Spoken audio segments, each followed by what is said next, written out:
really strange topic on the GMAT Club YouTube channel. Today, we want to talk about how our MBA plans were received and reviewed by our dads. We just wanted to have some fun with it because it's been a long week, and Sam and I just signed our lease for our future home in Seattle. So we thought we could celebrate by bringing to public our very deep daddy issues. So, so Sam, before we do that, just wanted to introduce ourselves. I'm Shovik. I'm a alumnus at the Michigan Ross School of Business. I spent the last 2 years in Ann Arbor in Michigan Ross. It was a pretty great experience. Sort of wanted what I got out of my MBA. Made a bunch of friends. By a bunch, I mean 5. And got a job that I wanted. That's probably going to take care of my student loans and then some. So overall, I would say it was a successful experience. I'm looking forward to joining Amazon in June. My start is June 22nd, so looking forward to that. Moving to Seattle next week. Sam, why don't you go ahead and introduce yourself? Hey, everybody. Sam, just graduated from Michigan Ross, go blue, headed to Microsoft over the summer, and I seem to not be able to shake Shovik. So, so I guess it's a blessing and a curse, fate. Awesome. So what I wanted to start with was, like the beginning of when you sort of decided that you wanted to do an MBA and how you broke the news to your parents. So tell me everything. Yeah, so I was an attorney, so I'd already gone to graduate school. Right. Luckily, I got a scholarship for that, but there was a little bit of student debt for the living. But yeah, I was an attorney for 6 years, making pretty decent, okay money. And I could have jumped ships to private and made a lot more. And so, yeah, I mean, I think my mom knew it was coming because she could sense my frustration. But when I broke the news to my dad, I think he was against it. His main hesitation was the price tag.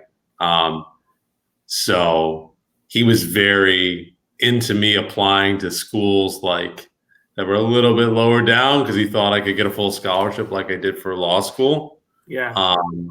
But when I told him that I wasn't going to be taking the same strategy with law school and I was going to go to the highest one I got into, there was a lot of resistance and tension from that point until basically I got a full-time or an internship and a full-time job.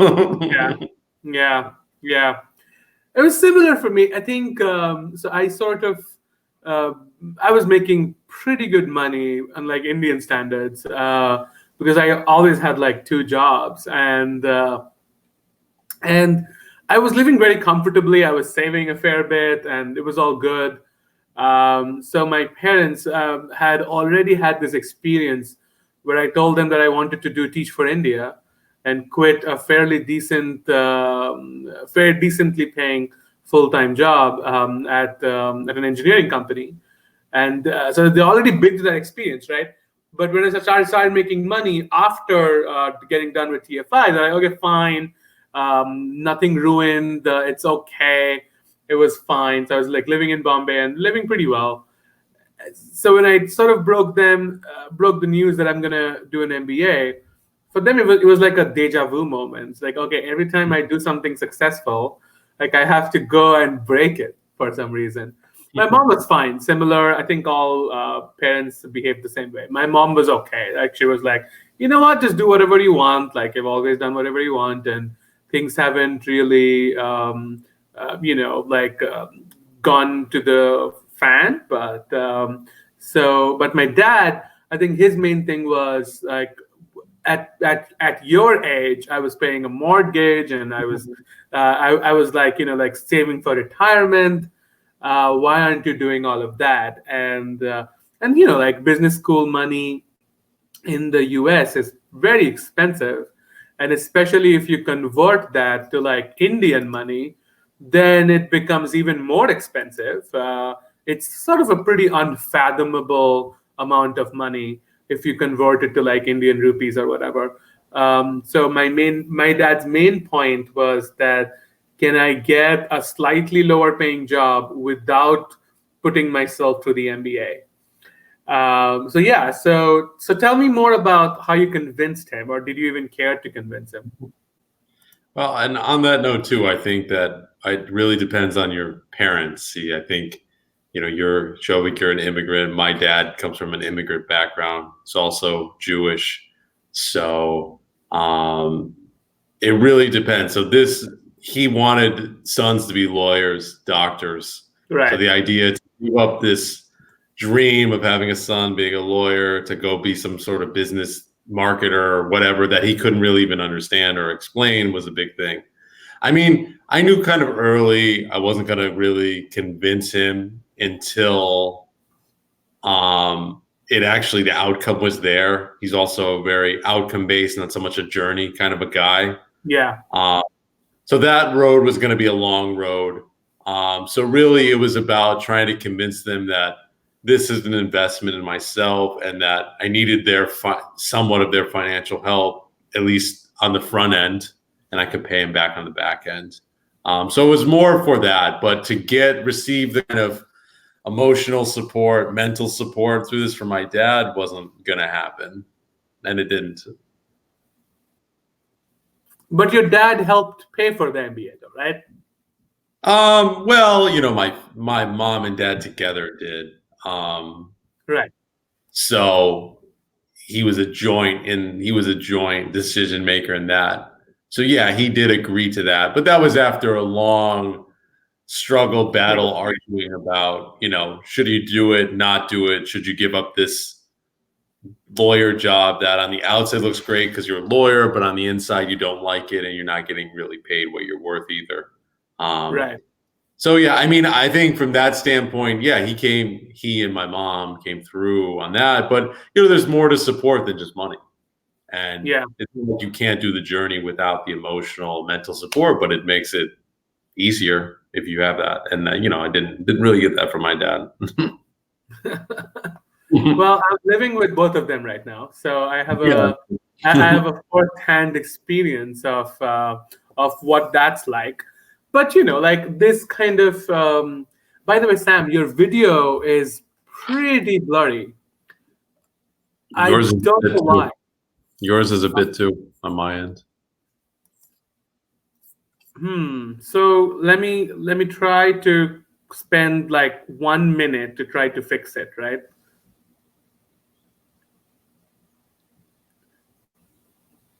Do you mind turning the Wi-Fi off and back on? Sure, will do. Awesome. So while you're doing that, I'm just going to go ahead and talk a little bit more about why this process is a little bit important. And Sam and I already went through this, so it's not something that is super new.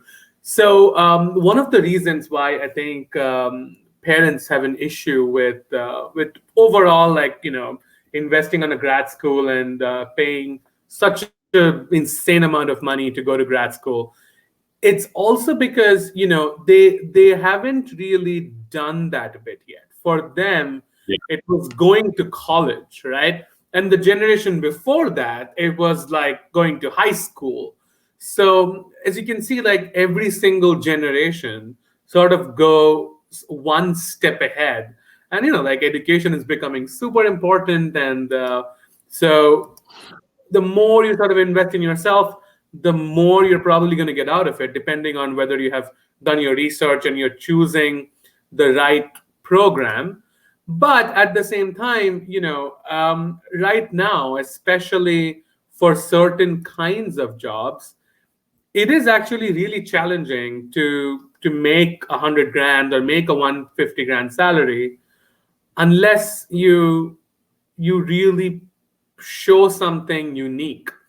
And then MBA sort of makes you do that. And this is like not to say that like you cannot get a six-figure job without an MBA. No, you totally can. But maybe it makes the process a little bit easier. Sam, would you agree to that? Yeah, it does. I mean, I think even if you're in industry nowadays, the MBA is kind of the standard to get into middle management and in the future, maybe the executive level. So you can get a pretty decent paying job without one, especially if you go to a really good undergrad. But even those people go back to a graduate degree, either law Yeah. school and med school, what have you, because to really make it into those extra levels that you want to go, you need it. And it does. If you're switching careers like me and you a Yeah. little less than me, complete switch, like complete background switch, like it was impossible. No way I'm getting into Microsoft applying to as a public defender. Well, Right. so maybe if I started coding on the side. So I think coding, software development kind of brings in that bridge, but that's just a recent thing. And if you don't want to be on the purely technical side, the MBA makes it possible, and it's pretty tough without to get into those businesses.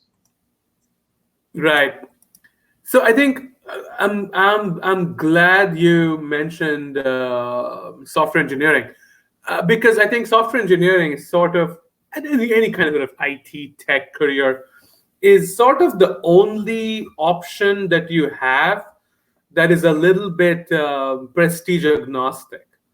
Like, I would say that you can still probably get or hack into a software engineering job without a grad school degree or without a computer science background in like Georgia Tech or whatever.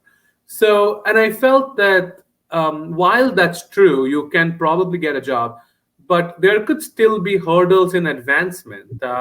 You still don't know whether you'll be where you will be 5 years down the line. Also, there will still be people who did CS in their undergrad or in their grad school who will always outweigh you. So for me, it felt like you sort of need like this stamp of approval from a Yep. university.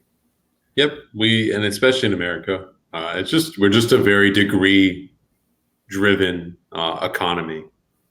And especially if you're somebody you don't just want to get a job, you want to keep moving up the Yeah, degree. Unfortunately, that's just a marker in people's minds to look for, unfortunately. yeah, yeah. And Awesome.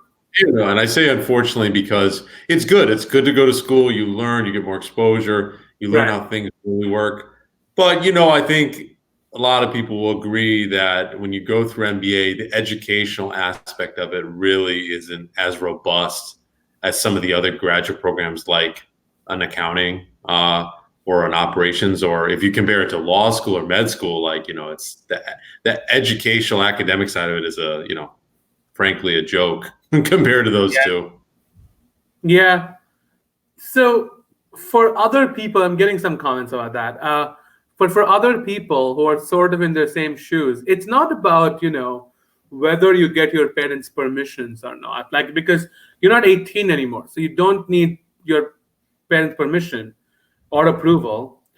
But I think it's emotionally and mentally a lot more secure if they are sort of on board with your journey, because the MBA is not easy, man. Like, I think both you and I got pretty lucky. We were sort of we got lucky because like we worked hard and we got what we wanted, right? A lot of people do work hard and don't get what they want, so that's there. But second, we also did our MBA right before this whole pandemic thing happened, right? So we sort of escaped some of the consequences of this. We very well could have not, right? And so having that, emotional support from your parents, I think it can. I'm not going to say that it's essential, but it can definitely help a lot. Yeah, So anyway, I so with agree. that said, so if people are having issues with their parents to like, agree on this MBA idea, what would your advice be for them? Yeah, I mean, I wouldn't. That's not a factor, and it's not a necessary factor into whether you do it or not, whether you have your parents' support or family support or anything. Because you may never get it until the end. You may never get it at all. Um, it helps. It helps from a intangible aspect. It helps from a tangible financial aspect, but it should be a determination. There's no need to waste time getting in arguments about it. If something you want to do, you felt and you've researched, and it's the best path for you. There's plenty of. You're going to run out of time to do a bunch of other things to get the job Yeah. you want, everything. there's too short a time to begin with. You don't have time to waste on arguing to try and change people's minds that you're not going to, for what? I guess their approval or validation, which is not necessary. Cool. So how do you feel about after the fact? Like, how does your parents feel now? I mean, I think everybody's relieved that, it worked out, it was successful. But I think they still saw it more as a gamble. Even my mom, who was, there for me throughout the way, both in tandem, they still saw it as a gamble and a risk. I saw it as a risk, but less of a risk because I knew what kind of networking I was going to do. And I knew that I had some strong fallback options that I was going to land. I'm pretty confident I was going to land. But they still saw it as a gamble. I think the bigger thing is that I made a switch from law to tech. With my law, everybody watches Law and Order, CSI, Boston Legal. Sure. So everybody knows what a lawyer does. It's more relatable. Everybody's intrigued by criminal law, even now when people find out. I'm going into tech with cloud marketing. My parents, they have trouble using a cell phone, let alone what the cloud is and what what software development is. So it's hard to relate on that level.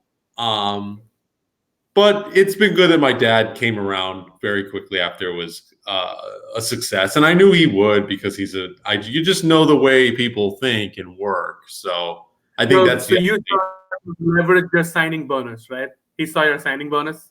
Yeah, well, I thought he'd be, I told once I got to Microsoft internship, I was telling him about the future salary, the signing bonus. I thought I'd get a congrats. I'm proud of you. I got a potential heavier bill for paying them back.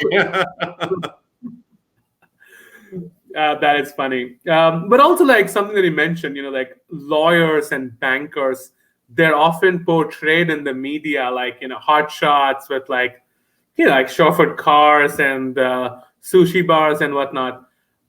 You don't really have a riveting crime drama about a product manager or a product marketing guy hacking his or her way through life. So I mean, there's a lot of lack of knowledge there.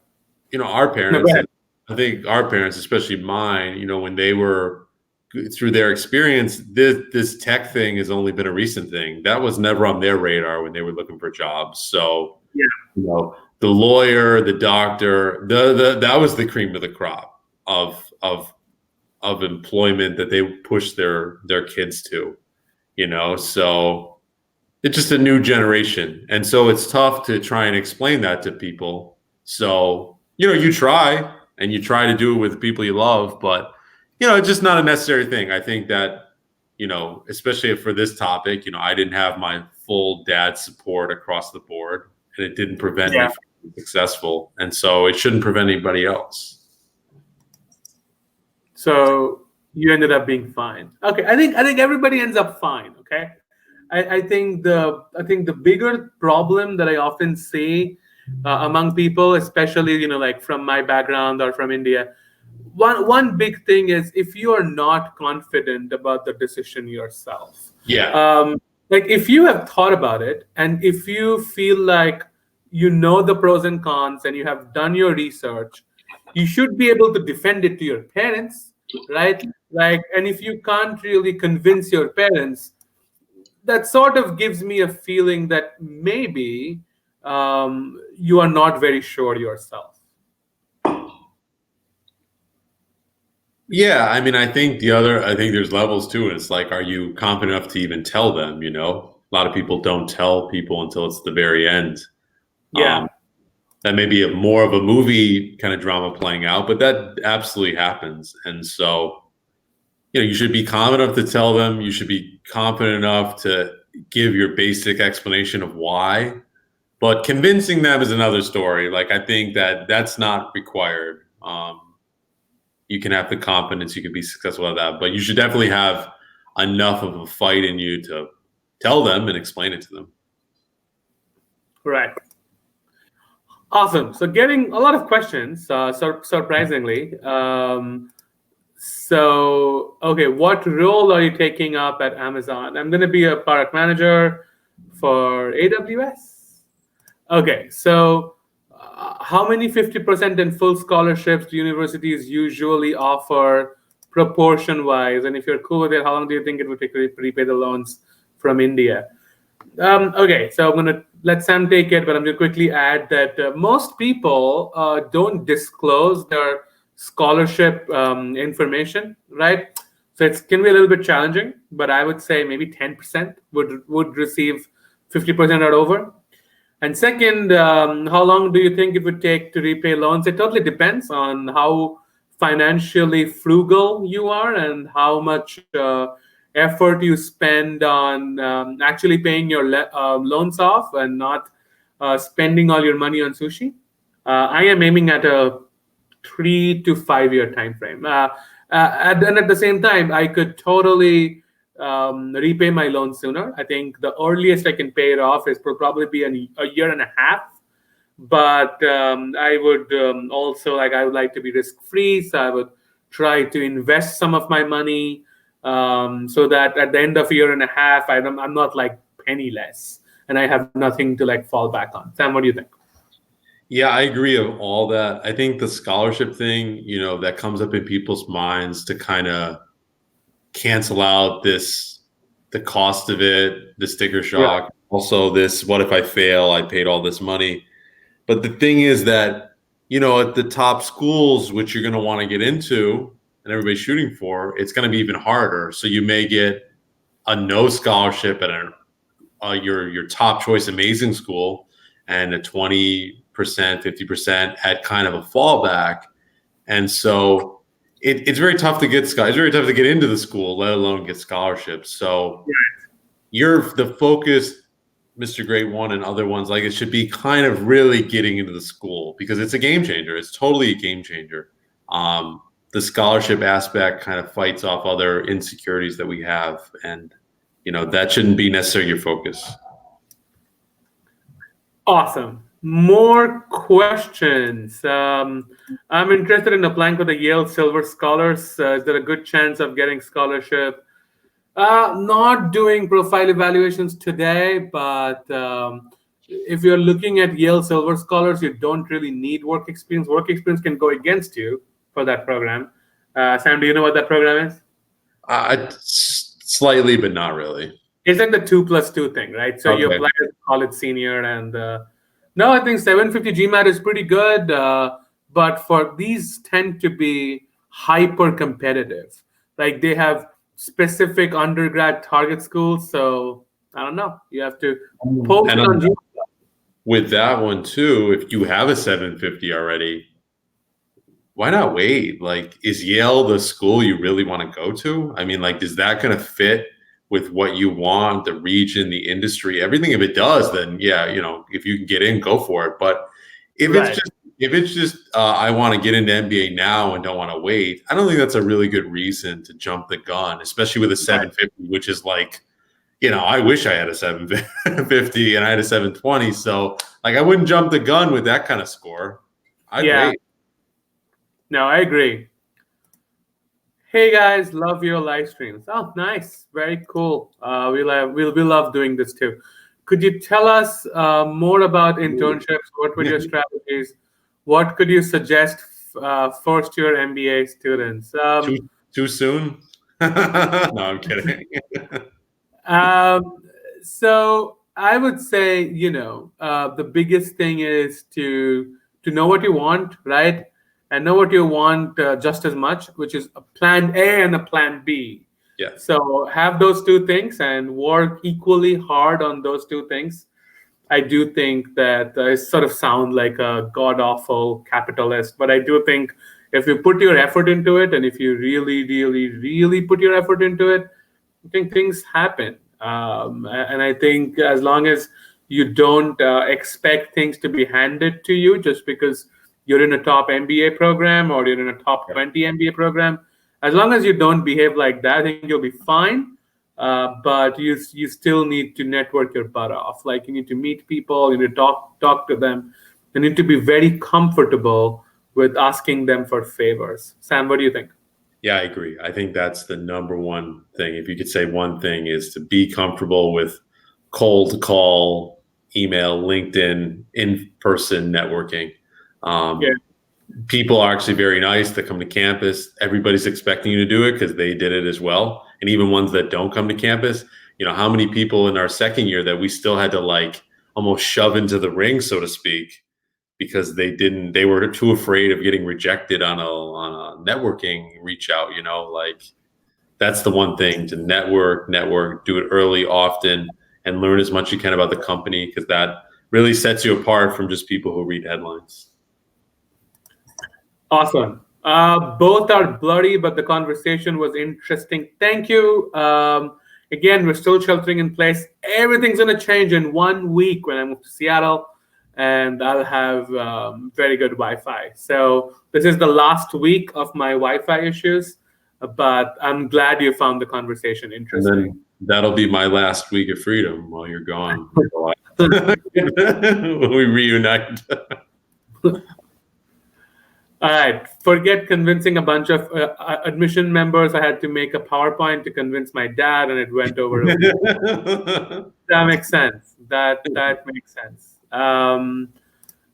Another point on software development is that you hit a ceiling pretty soon. Yeah, you do. I will say though, like your software development ceiling will probably not be fixed by an MBA. Believe it or not, in most American companies, software development engineers make more money than MBAs. And MBAs is not really the most sought after thing in like software field. But if you're an SD in India or any other country, an MBA is a great option. Yeah, I think that it really depends what you want to do if you're coming from a software development background. I mean, if you want to still be a coder, you stay in software development. An MBA makes no sense. If you want to be a product manager, maybe, but to be honest, there's so many product managers that were former coders, and I don't know if it makes much sense either. If you want to get into marketing, finance, something different from a software development background, then yeah, that could make sense. But then you really have to judge, how much you're making. What do you want to do? It's really about what you want to do and what do you want to do on a day-to-day. People just want to make money, man. Well, that's not enough. It's not enough. It's not enough to be happy. It's not, and it's not. It's if that's the number one concern, then you're not looking at it hard enough. The more important thing is, am I going to be happy with what I'm doing day to day and the people I'm doing it with? So when you convert, so a question about converting your tuition from US dollar to Indian rupees and how that makes it more challenging. Explain the concept of purchasing power index to your dad, I guess. Yeah. I think that might be helpful. It's not automatically more expensive. It's just what it is. I'll give you one simple example, okay? I mean, this just might help your dad or you to sort of how sort of parity works, right? So we just found a home in Seattle. We found like a 2.5 bedroom, 3 bathroom place. It's really nice in a really good location, right? And the rent is about $3,000. And 3 of us combined will make almost $500,000. But let's just take, for example, if 3 of us were not living together and only I was renting it, and let's say I was making, I don't know, like 200 grand in total. So $3,000, 200 grand, right? So I'm sort of spending close to, like 10%, 15% of my annual income in my annual rent, right? So $30,000 annually, and I'm making $20,000, like 15%, right? In Bombay, when I was living in Bombay, I was paying rent that was at least about 25,000 rupees on a salary of about a lakh a month. That was 25%. So I'm actually saving more money here, even though I'm spending what it seems like a much exorbitant amount of money. Does that make sense? Okay, so received my score today, took the online GMAT, I got at least a 680, but I got a 560. Could that be a mistake made by the person that reviewed the exam? No, I doubt it. People don't review your exam, man. It's an algorithm. So maybe something happened, or maybe you want to retake it. Maybe you can't retake the online GMAT, unfortunately, but that might change on June 15. I don't think you can appeal your score. All right, Sam, question for you. Considering the cost of MBA, the ROI better for Canadian business schools like Rotman and HEC Montreal. So would you go to like a Canada and do your MBA the cheap way? They have universal healthcare. Well, yes, Canada's a great place, by the way. If you haven't been, definitely visit. And the people are great. But you have to unpack the statement. What does ROI mean? Are we just talking about money? What you make in the end? Or are we talking about job you like, place you like to live, quality of Yeah. life, et cetera, et cetera? I think it really starts with what do you want to do? What industry you want to do it in, and where do you want to do it? If Canada doesn't fit into those three things, it doesn't make any sense to go to a Canadian school, because most likely outside of Toronto, it's going to be pretty hard to get into any other country from there. And especially now, like Canada has to fit into those three questions. If not, I don't think it makes sense. If you want to come to America, I would go to an American school. If you can't get into a top one or can't afford it, go into a little bit lower ranked one. That makes more sense than getting a full scholarship at Toronto.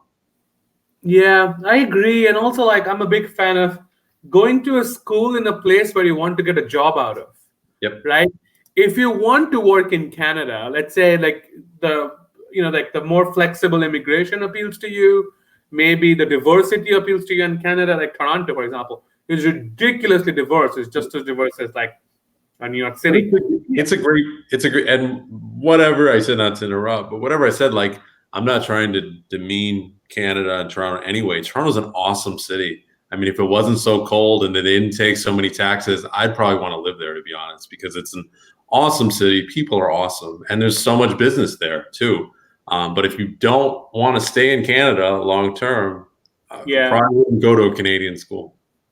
That's exactly right. And that's sort of what pushed me not to apply to Canadian schools. So I didn't apply to any of the Canadian schools. But if I wanted to live in Canada, I totally would. And Rotman is a great school. So we'll definitely consider it if you want to live in Canada long term. But if you want to live in Canada for the 2 years and then actually recruit out of the US, that's going to be very challenging. People would prefer American schools over Canadian schools for American jobs. Awesome. So we are sort of reaching the end here. Quick update. Tomorrow, I'm going to interview someone who took the test in a physical test center in the last few weeks during the times of COVID-19. And he got a really good score. So stay tuned for that. That's going to be tomorrow at 9 a.m. Pacific. And then next week, we'll do a bunch of more videos on the GMAT, on the MBA. I'm going to do another online whiteboard session, but we'll also do more MBA content with Sam. I'm moving to Seattle, so we might take a 3-4 day break before we get to a regular programming again, but we'll hopefully get rid of all the Wi-Fi issues. Sam, do you have any last comments on dads and MBA? Well, do what you can. They love you. You love them. Everybody wants the best for everybody, but forge ahead, even if they're not on board at the start, and they probably will come around when you're successful. Awesome. That sounds good. That's exactly just, I think success is the best argument, right? So just wait till you get your sign-on bonus and just, tell your dad. And I think that sort of solves a lot of this problem. Success is the best argument convincer. Awesome. Well, thank you guys so much for joining. Thanks, Sam, for the time. And I'll see you guys tomorrow. Bye. See you guys.